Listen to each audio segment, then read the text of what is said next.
अब हम लोग सेल वॉल के बाद न्यूक्लियस पढ़ने जा रहे हैं।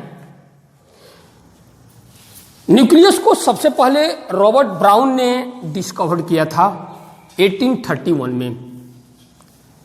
न्यूक्लियस को control room of the cell या ब्रेन ऑफ द सेल कहते हैं। क्यों न्यूक्लियस को control room of the cell कहते हैं? Because it controls the all metabolic activities of the cell. Therefore, it is known as control room or brain of the cell. यदि nucleus को हम compound microscope से observe करते हैं तो पाते हैं कि न्यूक्लियस एक सिंगल लेयर मेम्ब्रेन से घिरा हुआ दिखाई देता है। लेकिन जब इसे न्यूक्लियस को हम इलेक्ट्रॉन माइक्रोस्कोप से ऑब्जर्व करते हैं तो पाते हैं कि न्यूक्लियस एक डबल लेयर मेम्ब्रेन से घिरा होता है और यह डबल लेयर मेम्ब्रेन बहुत सारे प्लेस पर टूटा हुआ होता है और ये टूटे हुए पार्ट को ही हम लोग कहते हैं न्यूक्लियर पोर।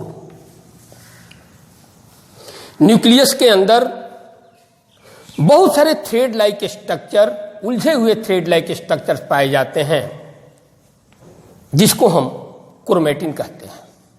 और यही क्रोमेटिन सेल डिवीजन के टाइम एक दूसरे से सेपरेट होने लगता है, सेपरेट हो जाता है और सेपरेट पार्ट को हम लोग कहते हैं क्रोमोजोम। और क्रोमोजोम को फर्स्ट ऑफ ऑल वाल्डियर ने ऑब्जर्व किया था।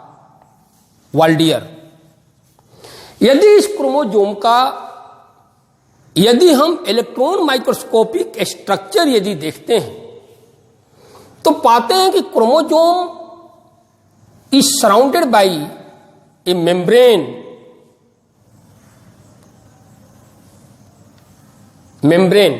और इस मेम्ब्रेन को हम लोग कहते हैं पेलिकल। इस क्रोमोजोम के अंदर जो लिक्विड पाया जाता है उसको हम लोग कहते हैं मैट्रिक्स। और मैट्रिक्स के अंदर थ्रेड लाइक स्ट्रक्चर्स पाए जाते हैं, 2 थ्रेड लाइक स्ट्रक्चर।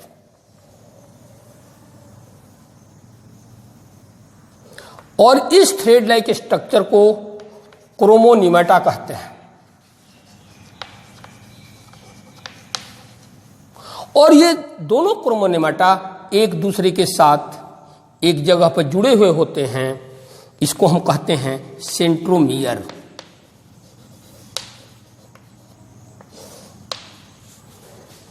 क्रोमोनिमेटा पर ही बहुत सारे डॉट लाइक स्ट्रक्चर्स पाए जाते हैं।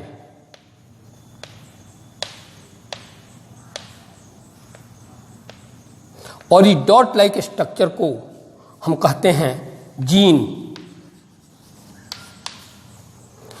अब यहां पर हम देखते हैं कि chromosome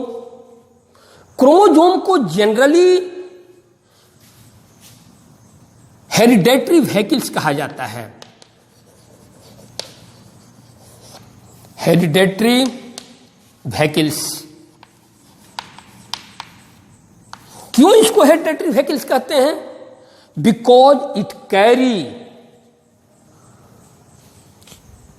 hereditary unit gene from a generation to other generation। Gene को हम हेरिडेटरी यूनिट कहते हैं। हेरिडेटरी यूनिट जीन क्या है? What is gene? Gene is the segment of DNA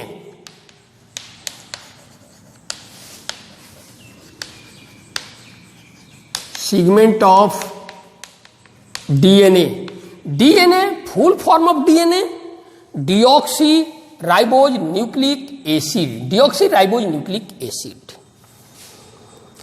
अब यदि हम न्यूक्लियस पर फिर लौटते हैं तो देखते हैं कि न्यूक्लियस के अंदर जो लिक्विड जो पाया जाता है उसको न्यूक्लियोप्लाज्म कहते हैं। और न्यूक्लियोप्लाज्म साइटोप्लाज्म से अधिक डेंसर होता है और न्यूक्लियोप्लाज्म में ही एक हायर डेंसिटी पार्ट होता है जिसको हम कहते हैं न्यूक्लियोलस, और nucleolus is also known as factory of ribosome.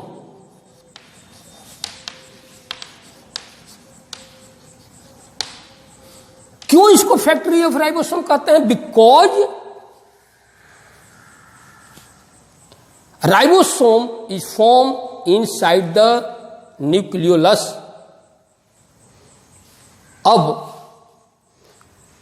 हम यहां पर न्यूक्लियस में एक दूसरा स्ट्रक्चर देख रहे हैं जो चैनल लाइक फॉर्म में है। ये स्ट्रक्चर जो इसके न्यूक्लियर मेम्ब्रेन से जुटा हुआ होता है, इसको हम इंडोप्लाज्मिक रेटिकुलम कहते हैं। और इंडोप्लाज्मिक रेटिकुलम दो तरह का होता है, एक को कहते हैं रॉफ इंडोप्लाज्मिक रेटिकुलम और दूसरे को कहते हैं smooth endoplasmic reticulum. Rough endoplasmic reticulum इसलिए कहते हैं क्योंकि इसके सरफेस पर राइबोसोम्स पाए जाते हैं, और राइबोसोम के प्रेजेंस के कारण ही इसको हम कहते हैं रॉफ इंडोप्लाज्मिक रेटिकुलम। और वैसा इंडोप्लाज्मिक रेटिकुलम जिस पर राइबोसोम्स नहीं पाए जाते हैं उसको स्मूथ इंडोप्लाज्मिक रेटिकुलम कहते हैं। अब यदि इंडोप्लाज्मिक रेटिकुलम का यदि हम फंक्शन को देखें तो सबसे पहला function endoplasmic reticulum form a channel to transport the material. Seconds, rough endoplasmic reticulum help in the synthesis of protein. Synthesis of protein.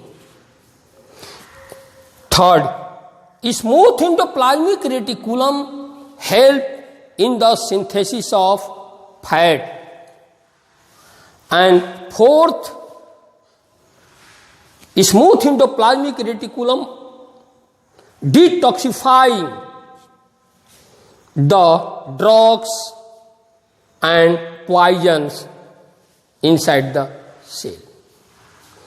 तो इस तरह से इस वीडियो में हम लोग न्यूक्लियस के बारे में देखे।